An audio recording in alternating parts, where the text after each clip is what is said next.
Hi, welcome all of you. This is a text processor software. Today I will going to demonstrate the sort the text files. Just simply go the text files,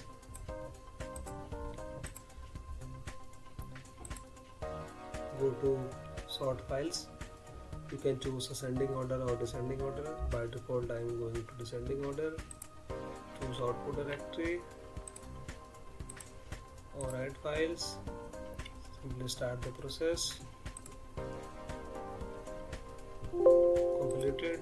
You can check the file is sorted in ascending order.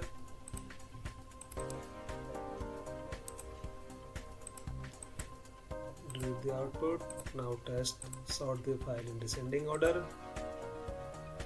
The file is sorted into the descending order.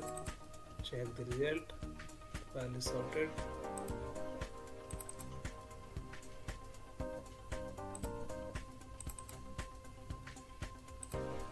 Hope this is helpful for you. Thanks for watching.